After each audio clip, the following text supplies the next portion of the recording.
হবে। এরপর point number 5 হচ্ছে ইতিকাফের সময় আমরা গল্প গুজব করব না।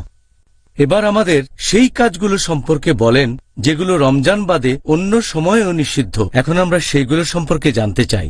যে কাজগুলো এমনিতেও নিষিদ্ধ আর বিশেষ করে রমজান মাসের সময়ও কাজগুলো নিষিদ্ধ, সেগুলোর মধ্যে আড়ালে নিন্দা করা, কুৎসারটানো 1 নাম্বার, এটা খুব বড় গুনাহ। 2 নাম্বার হচ্ছে মিথ্যে কথা বলা। 3 নাম্বার হচ্ছে কাউকে গালমন্দ করা। 4 নাম্বার অশ্লীল কথা বলা। 5 নাম্বার হচ্ছে অহেতুক ঘুরে বেড়ানো আর আড্ডা দেয়া। 6 নাম্বার হচ্ছে মিথ্যে কাজ।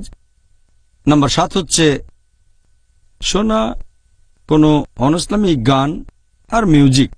8 নাম্বার হচ্ছে টেলিভিশনে অনইসলামিক বিভিন্ন অনুষ্ঠান দেখা, সিনেমা দেখা। 9 নাম্বার হচ্ছে অনইসলামিক ম্যাগাজিন পড়া আর অনইসলামিক বই পড়া। 10 নাম্বার হচ্ছে অনইসলামিক ওয়েবসাইটগুলোতে যাওয়া। 11 নাম্বার হচ্ছে খাবার নষ্ট করা। আর 12 নাম্বার হচ্ছে অহেতুক বেশি খরচ করা, অপব্যয় করা। ডক্টর জাকির, এই রমজান মাসে যে রোজা রেখেও জিহ্বাকে সংযত রাখে না, তার উদ্দেশ্যে আপনি কি বলবেন? জিহ্বাকে সংযত রাখতে হবে, কারণ অনেক সময় আমরা দেখি যে জিহ্বার কারণে মানুষের যতটা ক্ষতি হয় অন্য কোনো অঙ্গ প্রত্যঙ্গ অতটা পারে না। এই জিভের ব্যাপারে আমাদের সাবধান থাকতে হবে। আমাদের নবী মুহাম্মদ সাল্লাল্লাহু আলাইহি সাল্লাম বলেছেন, এ প্রসঙ্গে অনেক হাদিস, সহিহ হাদিস আছে।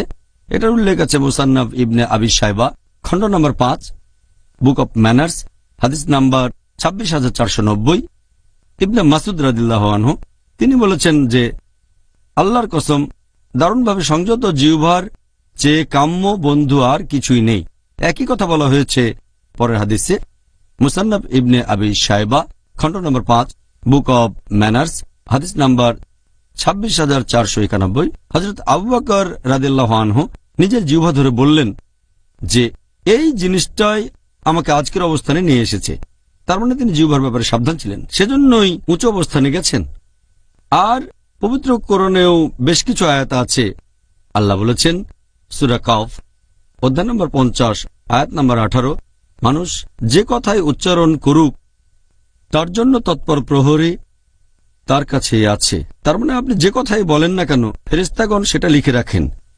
এরপর বলা হয়েছে পবিত্র কোরআনে সূরা ইসরা, অধ্যায় নম্বর 17, আয়াত নম্বর 53, আল্লাহ বলেছেন, আমার বান্দাদের বলো তারা সেই কথাগুলোই বলবে যা সবচেয়ে ভালো, আর শয়তান অনেক সময় আমার বান্দাদের মধ্যে বিভেদ সৃষ্টি করে, উস্কানি দেয়। শয়তান হচ্ছে তোমাদের জন্য প্রকাশ্য শত্রু। আল্লাহ আমাদের কোরআনের মাধ্যমে নির্দেশ দিয়েছেন জিহ্বা ব্যবহার করার সময় তোমরা সাবধান থাকবে। আমাদের প্রিয় নবী মুহাম্মদ সাল্লাল্লাহু আলাইহি সাল্লাম বলেছেন, এই হাদিসটা উল্লেখ করা হয়েছে সহিহ বুখারীতে, খণ্ড নাম্বার 8, হাদিস নাম্বার 6484। আমাদের নবী মুহাম্মদ সাল্লাল্লাহু আলাইহি সাল্লাম বলেছেন যে একজন মুসলিম আরেকজন মুসলিমকে তার হাত অথবা জিহ্বা দিয়ে আঘাত করবে না। মুসলিম হলো সেই লোক যে অন্য মুসলিমকে আঘাত করবে না হাত বা জিহ্বা দিয়ে।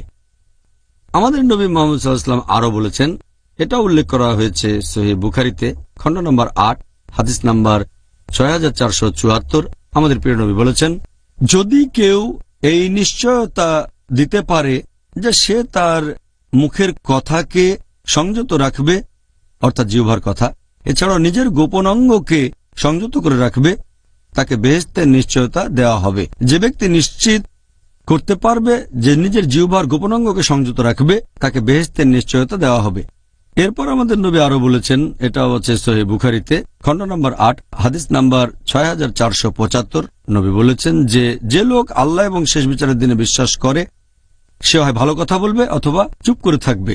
তার মানে যখন মুখ খুলবেন ভালো কথা বলবেন অথবা চুপ থাকবেন। আর নবী আরো বলেছেন, এটা আছে সহিহ বুখারীর কয়েকটা হাদিসে, খণ্ড নম্বর 3, বুক অব ফাস্টিং, হাদিস নম্বর 1894 এবং 1904, যে রোজা হচ্ছে ঢাল। রোজা আমাদের পাপ থেকে রক্ষা করে আর আমাদের আত্মনিয়ন্ত্রণ শেখায়, আর সেজন্য আমরা জিহ্বাকে সংযত রাখবো, এটাই সবচেয়ে ভালো। ধন্যবাদ ডক্টর জাকির। আর আমার মনে হয় এই কাজটা আমাদের সবসময় করা উচিত, শুধু রমজান মাসে নয়। এবারের প্রশ্নটাও